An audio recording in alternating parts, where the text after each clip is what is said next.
بسم الله الرحمن الرحيم.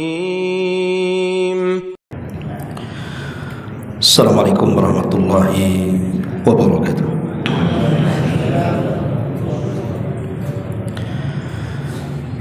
Alhamdulillah wassalatu wassalamu ala rasulillah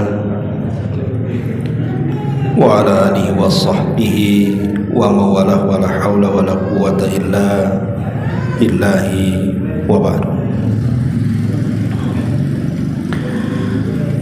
Alhamdulillah, segala puja dan puji hanya milik Allah subhanahu wa ta'ala.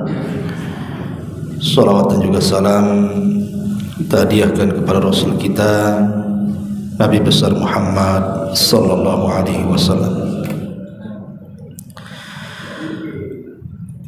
Pembahasan kita masih seputar fikih salat. Dan malam ini kita akan membahas tentang dua tempat dalam salat yang kalau kita berdoa di situ, maka dua tempat ini adalah tempat mustajab doa pada setiap salat kita, baik salat wajib ataupun salat sunnah. Maka jangan sia-siakan dua tempat dalam salat ini, perbanyak doa di situ. Ma'asyiral muslimin yang dimuliakan Allah subhanahu wa ta'ala, sebenarnya kalau kita melihat makna daripada salat itu sendiri, salat sendiri artinya doa, tetapi secara istilah tentu berbeda, karena secara istilah dimulai dari takbiratul ihram dan diakhiri dengan salam. Tempat-tempat doa dalam salat itu terbagi menjadi dua. Yang pertama, tempat-tempat yang memang sudah ditentukan oleh Nabi sallallahu alaihi wasallam bahwa tempat-tempat itu harus berdoa dan doanya sudah ditentukan juga. Artinya tidak boleh membuat doa yang baru, karena sudah ditentukan, tempatnya ditentukan, lafadznya ditentukan. Dan itu ada di beberapa tempat dalam doa. Pertama, ketika setelah takbiratul ihram, di situ ada doa istiftah namanya, dan lafaz-lafaznya juga sudah ditentukan. Dan lafaz-lafaz istiftah ini banyak bentuknya. Kalau antum memang hafal, maka boleh sekali-kali menggunakan yang ini, sekali-kali menggunakan yang itu, kalau memang semua antum hafal. Tapi kalau tidak hafal, yang antum hafal saja. Kemudian yang kedua, saat ruku, di situ juga dianjurkan berdoa. Biasa Nabi sallallahu alaihi wasallam di akhir hayatnya banyak membaca subhanakallahumma rabbana wa bihamdika allahumma firli. Doa ini dibaca oleh Nabi sallallahu alaihi wasallam setelah Fathu Mekah. Karena Allah subhanahu wa ta'ala berfirman, idza jaa nasrullahi wal fath wa ra'aitan nas yadkhuluna fi dinillahi afwaja fasabbih bihamdi rabbika wastaghfir innahu kana tawwaba. Apabila datang pertolongan dan pembukaan kota Mekah, engkau lihat manusia berdatangan untuk masuk Islam, rombongan-rombongan. Maka Allah katakan apa? Fasabbih, bertasbihlah, bihamdi rabbika, dengan memuji Rabbmu, wastaghfir, dan mintalah ampun, innahu kana tawwaba, karena dia zat yang maha pengampun lagi penerima taubat. Setelah turun ayat ini, artinya peristiwanya setelah Fathu Mekah, maka di ujung-ujung hayat Nabi SAW, apabila beliau ruku, beliau selain membaca Subhan Rabbil Azim, beliau membaca doa Subhanakallahumma Rabbana wa bihamdika Allahumma firli. Karena di situ Subhanakallah artinya fasabbih, Allahumma Rabbana wa bihamdik, bihamdi rabbik, wastaghfir artinya Allahumma firli. Jadi tersusun 3 kata, tasbih, tahmid, istighfar. Ma'asyiral muslimin yang muliakan Allah Azza wa Jalla, ini yang kedua. Yang ketiga, saat bangkit daripada ruku alias i'tidal, di situ juga tempat doa. Terkadang Nabi SAW membaca Allahumma lakal hamdu mil'us sama'i wa mil'ul ardi wa mil'u ma syi'ta min syai'in ba'du. Allahumma tahhirni bithalji wal bardi wal ma'il barid. Allahumma tahhirni minadh dhunubi wal khataya kama yunaqqadh thawbul abyadu minal wasakh. Kadang Rasul membaca doa juga ketika i'tidal. Kemudian yang nomor 4, di antara 2 sujud, terkadang Nabi SAW berdoa Allahumma gfirli warhamni wazburni wahdini warzuqni, bagaimana riwayat Imam Tirmidzi dan disahihkan oleh Syekh Nasiruddin Al-Albani rahimahullahu ta'ala. Kemudian yang kelima, terkadang saat membaca Al-Quran, apabila berkenaan dengan ayat-ayat azab, maka terkadang Nabi SAW berdoa supaya dilindungi dari azab Allah. Atau terkadang lewat ayat-ayat rahmat, maka Rasul berhenti kemudian meminta rahmat dari Allah Subhanahu wa ta'ala. Dan itu sebagaimana riwayat Imam Abi Dawud dan disahihkan oleh Syekh Nasiruddin Al-Albani juga dalam Sahih Abi Dawud. Kemudian juga yang keenam, doa saat kunut nazilah. Tetapi doa saat kunut nazilah ini sesuai dengan peristiwa apa yang berlaku, maka namanya kunut nazilah. Dari sini Al-Hafidh Ibnu Hajar rahimahullahu ta'ala, Al-Hafidh Ibnu Hajar rahimahullahu ta'ala, kemudian beliau meringkas doa-doa dalam salat itu. Kata beliau, yang pertama setelah takbiratul ihram, yang kedua saat i'tidal, yang ketiga saat ruku, yang keempat saat sujud, yang kelima saat di antara 2 sujud, yang keenam di akhir tasyahud akhir. Kemudian yang nomor 8 saat kunut, ima kunut subuh atau kunut nazilah gitu ya. Kemudian juga ditambah dalam kondisi tadi membaca ayat azab dan membaca ayat rahmat.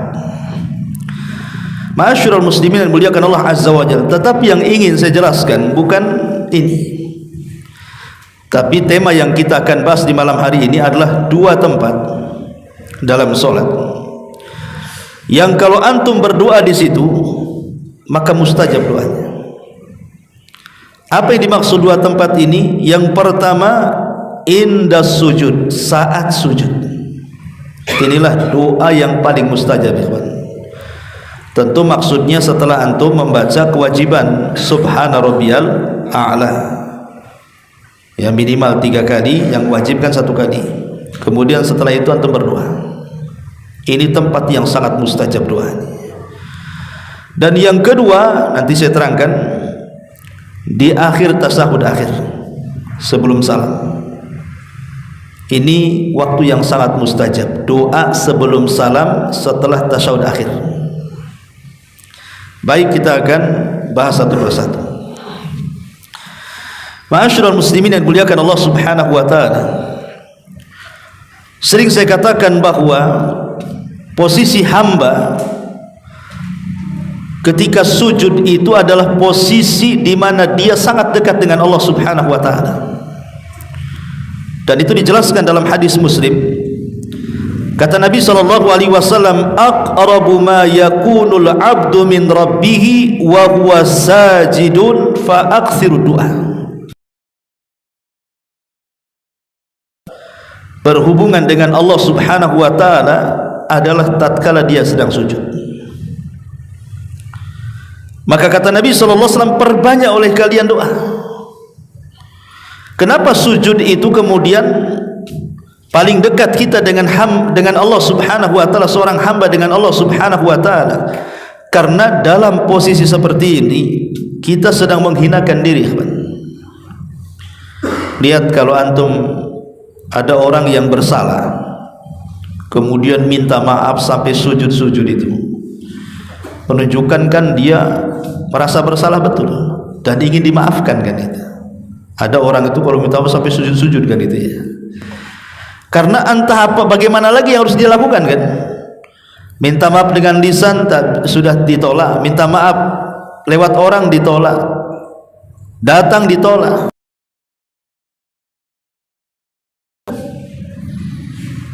Itu sesama makhluk saja kadang-kadang kalau sudah tidak bisa lagi, bahasanya sudah enggak ada lagi cara minta maaf, terkadang sampai sujud. Padahal tidak boleh. Tidak boleh kita ini meminta maaf kepada makhluk dalam posisi sujud. Karena sujud itu ibadah. Tidak boleh diberikan kepada makhluk.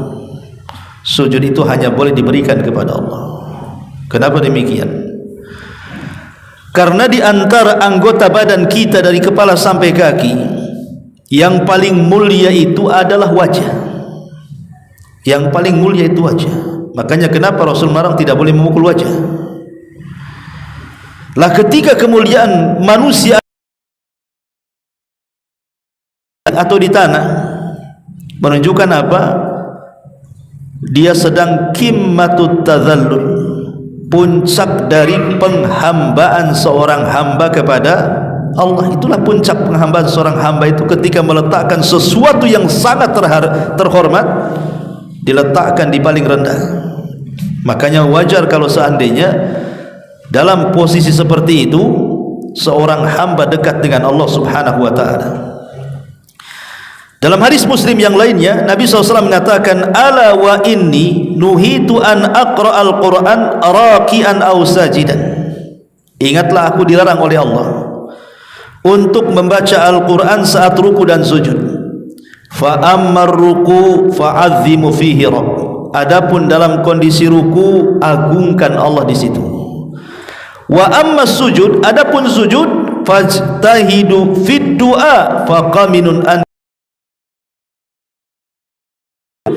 Berdoalah sungguh-sungguh, karena disitulah pengijabahan Allah akan langsung diberi. Hampir-hampir tidak ditolak doa orang yang sedang sujud itu.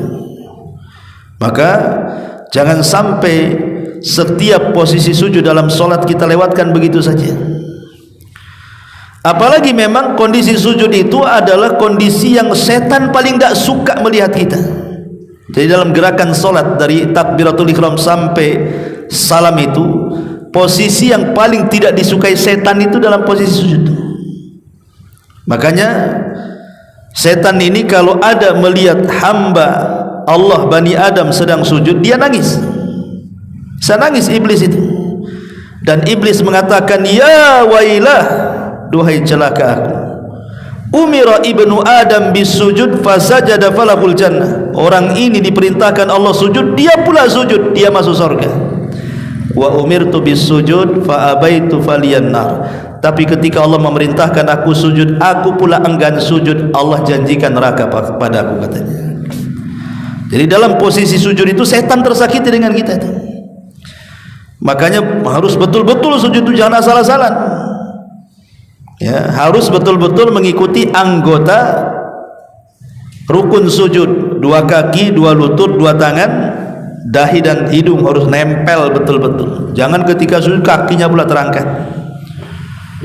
Ya, jadi anggota sujud itu harus 7 anggota harus nempel di bumi. Kalau tidak sah sujud. Dan kalau bisa sikut itu dijauhkan dari lambung supaya sungguh-sungguh sujudnya. Kalau sikut itu nempel di lambung itu dilarang, karena itu akan seperti model duduknya anjing. Rasul melarang, tidak boleh kita duduk sujud seperti duduknya anjing. Jauhkan dari lambung. Ma'asyiral muslimin yang dimuliakan Allah Azza wa Jalla. Makanya kalau kita lihat hadis syafaat pada hari kiamat, ketika semua manusia datang kepada Nabi Adam minta syafaat, tapi Adam menolaknya karena dia punya dosa yang tidak mungkin Adam memberikan syafaat. Maka Adam menganjurkan datang kepada Nabi Nuh. Nuh juga tidak sanggup berikan syafaat. Nuh menganjurkan datang kepada Nabi Ibrahim. Ibrahim tidak sanggup. Ibrahim menganjurkan datang kepada Nabi Musa. Musa tidak sanggup. Dianjurkan kepada Nabi Isa. Isa pun mengisyaratkan kepada Rasulullah. Maka Nabi SAW mengatakan, Analaha, kan ku coba. Maka Nabi pun kemudian menghadap Allah. Apa yang dilakukan Rasul? Sujud. Ya. Nabi SAW langsung sujud. Lama sujudnya. Sampai kemudian Allah Subhanahu wa taala mengatakan kepada Nabi sallallahu alaihi wasallam, "Irfa ra'saka ya Muhammad, sal tu'ta, qul tusma, ishfa tushaffa." Angkat kepalamu wahai Muhammad, mintalah kau diberi, bicaralah kau didengar, mintalah syafaat, ku beri kau syafaat. Artinya Nabi sallallahu dari syafaat sujud dulu. Karena memang posisi itulah permintaan kita akan mustajab, dijabah oleh Allah Subhanahu wa taala. Maka sayang kalau seandainya kemudian lewat macam-macam solat kepada kita, tapi satu sujud pun kita tidak berdoa kepada Allah Azza wa Jalla. Sayanglah kan begitu. Apalagi antum yang ada masalah keluarga, masalah ekonomi, masalah kesehatan. Ini kan waktu-waktunya kita mengeluh kepada Allah Azza wa Jalla. Kapan lagi kita mengeluh? Itulah waktu yang tepat. Eluhkan dalam sujud kita itu setiap perkara kita kepada Allah Azza wa Jalla. Allah pasti mendengarnya. Ma'asyiral muslimin yang dimuliakan Allah Azza wa Jalla. Taib, sekarang ada pertanyaan seperti ini.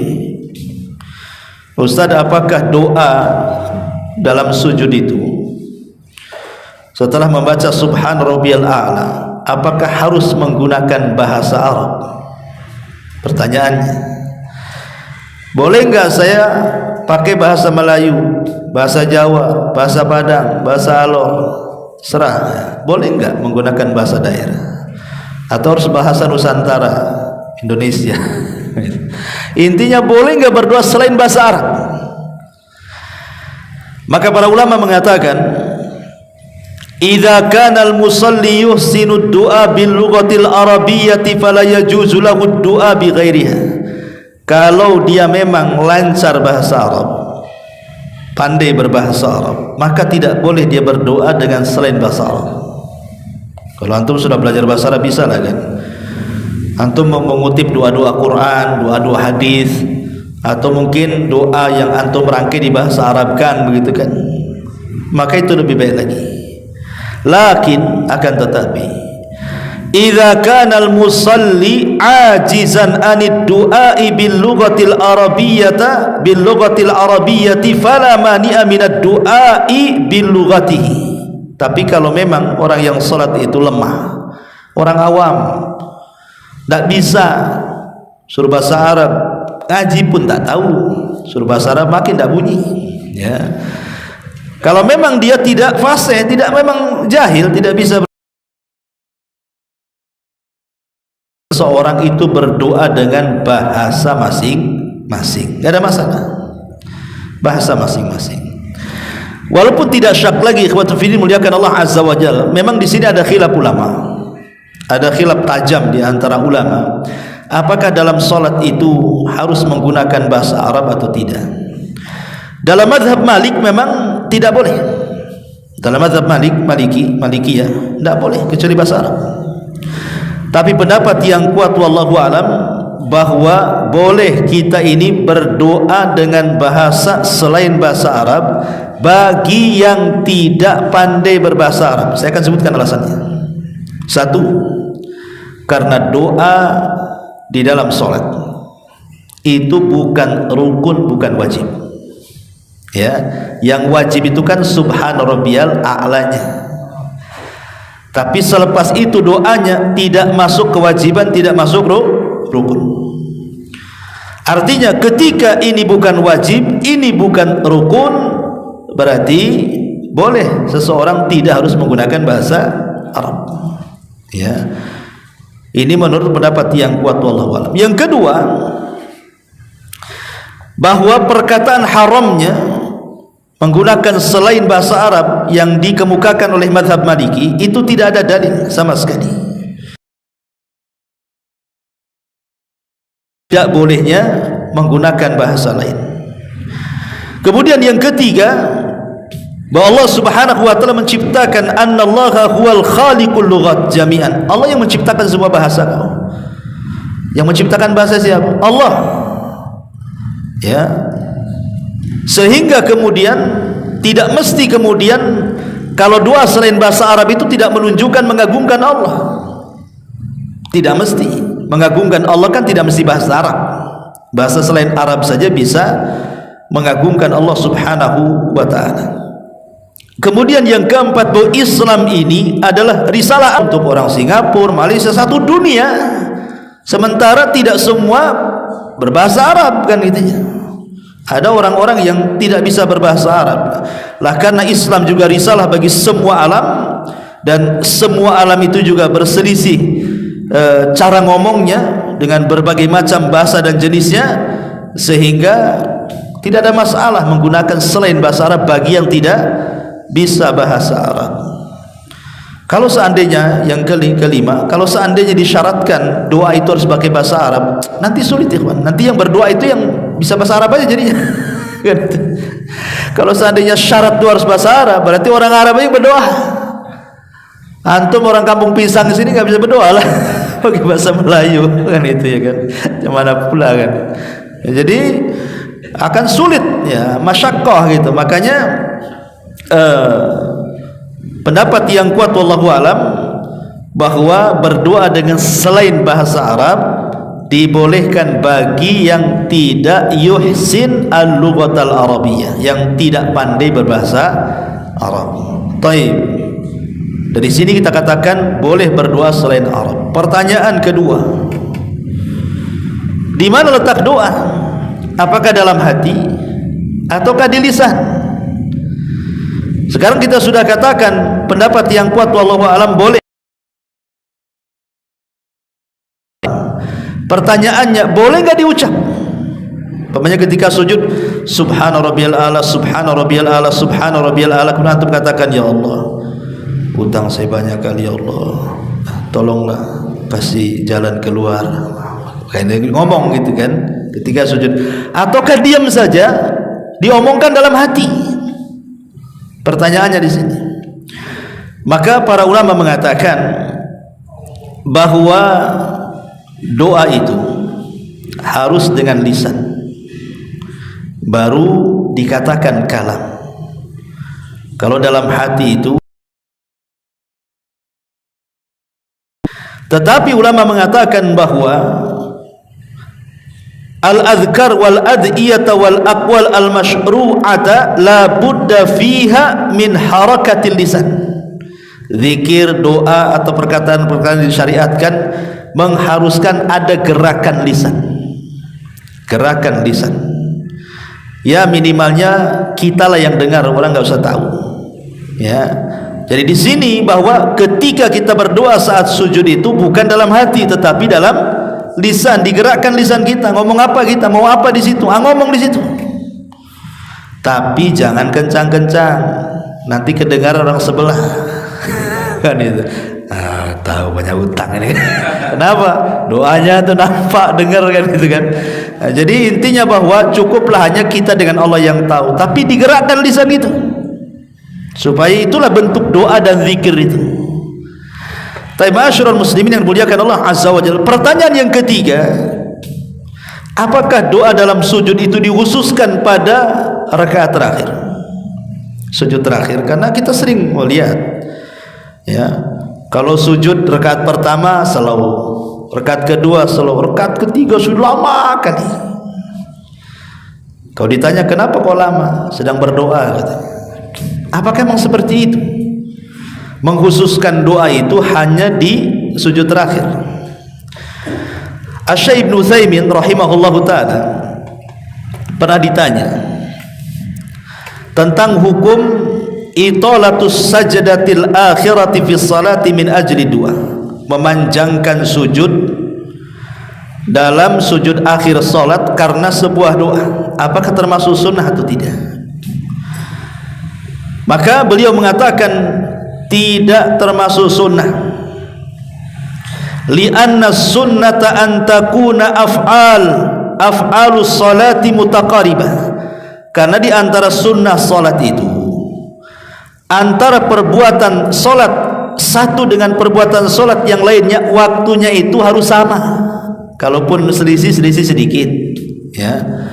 Baik ketika ruku, baik ketika i'tidal, baik ketika sujud, baik ketika duduk di antara dua sujud, harus sama. Jangan rakaat pertama sujudnya sebentar, rakaat kedua pula sujudnya lama sekali. Tidak boleh seperti itu. Ini bukan sunnah ya. Dari sini kita tahu bahwa berdoa dalam sujud itu bukan kekhususan di sujud terakhir, tetapi doa itu berlaku pada semua sujud pada setiap rakaat ya. Enggak apa-apa antum ulang-ulang. Pamannya antum salat sunnah, karena kalau salat wajib kan biasanya belum sempat doa imam sudah takbir kan itu ya. Tapi kan dalam salat sunnah mungkin antum lama kan. Pamannya antum qobliyah atau ba'diyah lah. Antum salat 2 rakaat, rakaat pertama sujud, dalam rakaat pertama sujud lama-lama, enggak apa-apa. Nanti doa ini diulang lagi pada rakaat kedua, pada sujud yang kedua, tidak ada masalah. Itu yang sunnah hukumnya. Justru kalau seandainya diulang-ulang doa pada setiap sujud itu lebih mustajab lagi daripada dikhususkan yang tidak ada dalilnya ya. Jadi ini juga perhatian kepada imam. Anda yang jadi imam dimanapun berada, kadang-kadang dilamakan pula sujud terakhirnya itu, nggak ada contohnya, tidak ada sunnahnya. Gerakan solat itu harus sama ya, waktunya itu harus sama. Tidak boleh yang satu panjang sekali, yang satu pendek sekali. Itu kata Syekh Utsaimin bukan sunnah. Dalilnya apa? Dalilnya adalah dari hadis Bara bin Azib radhiyallahu an.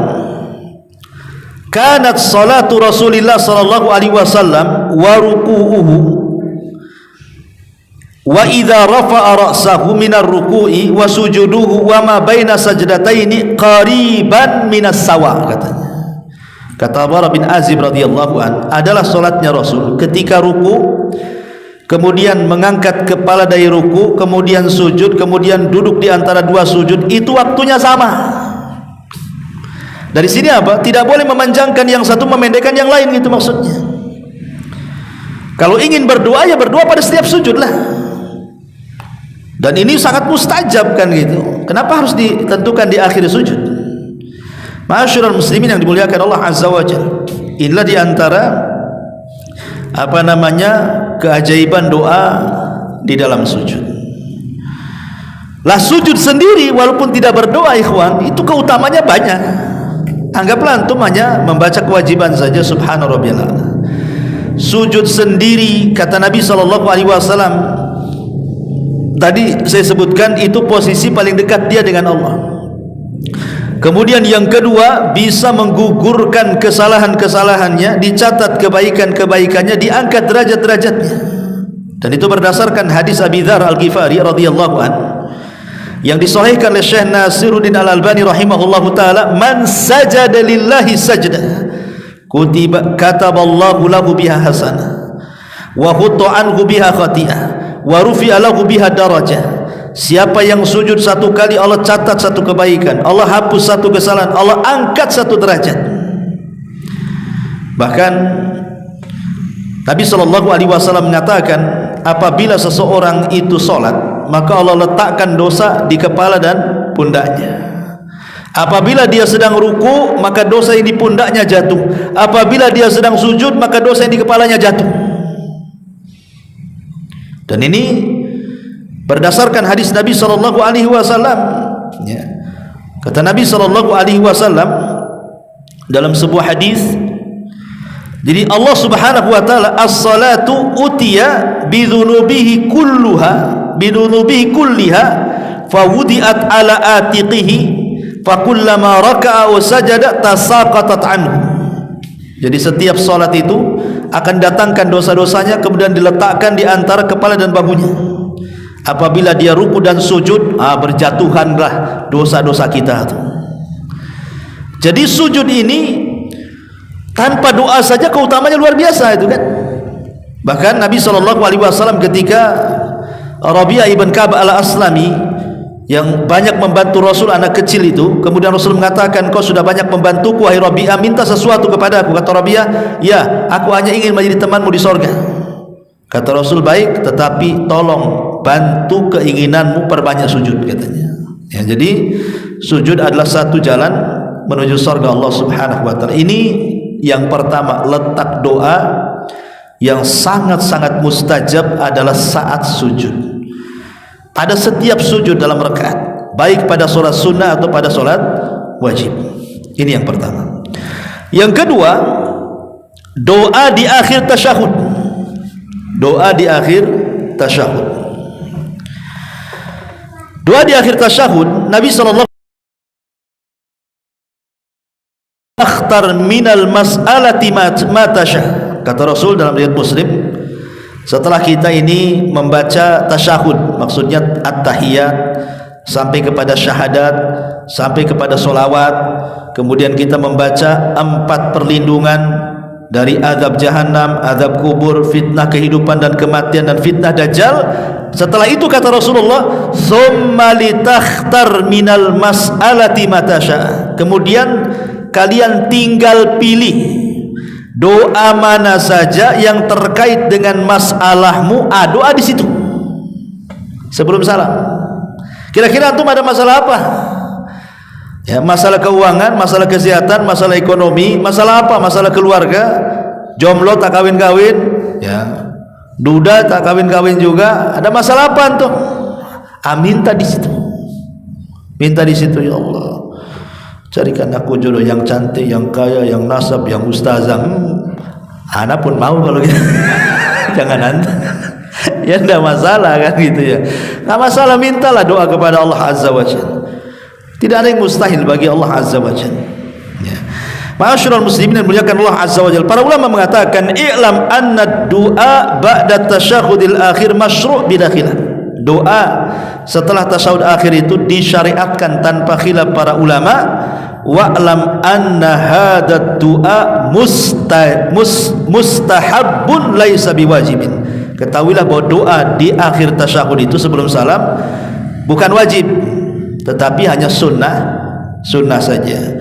Berarti di sini kalau sunnah hukumnya sama dengan doa saat sujud. Nanti pertanyaan-pertanyaan tadi jawabannya sama. Boleh enggak berdoa dengan selain bahasa Arab? Boleh. Ya, kalau dalam sujud saja boleh, berarti di akhir tasyahud boleh, kan begitu ya. Kemudian juga dalam hati ke di lisan, ya di lisan lah. Cukup digerakkan lisan kita. Digerakkan lisan kita. Dan dilakukan setelah melakukan kewajiban dan rukun. Ya, rukun-rukun dan wajibnya dulu yang dibaca, jangan sibuk dengan yang sunnah. Itu maksudnya ya. Berarti perhatikan dari at-tahiyatu lillah, kemudian syahadat, kemudian solawat. Nah, itu kan ini yang rukun nih. Yang rukun karena dalam tasyahud akhir, bacaan-bacaan tasyahud itu jadi rukun. Lain kalau tasyahud awal wajib. Ya, kalau yang terakhirnya sudah saya jelaskan mana rukun mana wajib ya. Tetapi kalau doa perlindungan yang dari 4 itu sunnah saja. Sunnah dibaca nggak apa-apa, nggak dibaca nggak ada masalah. Ya. Nah, setelah itu kemudian ada doa sesuai dengan kehendak kita, itu juga sunnah. Kan sayang itu udah last sholat kan gitu ya, masa ditinggalkan ya doa. Itu kan waktu-waktu yang mustajab di situ sebelum salam ketika tasyahud akhir itu, maka jangan ditinggalkan. Ma'asyiral muslimin yang muliakan Allah Subhanahu wa taala, saya kira ini yang bisa saya sampaikan, Iwan. Saya acara nih malam ini, mungkin tergesa-gesa. Mudah-mudahan ada manfaatnya. Subhanaka wa bihamdika asyhadu an la ilaha illa anta astaghfiruka wa atubu ilaik. Allahu ta'ala. Assalamualaikum warahmatullahi wabarakatuh.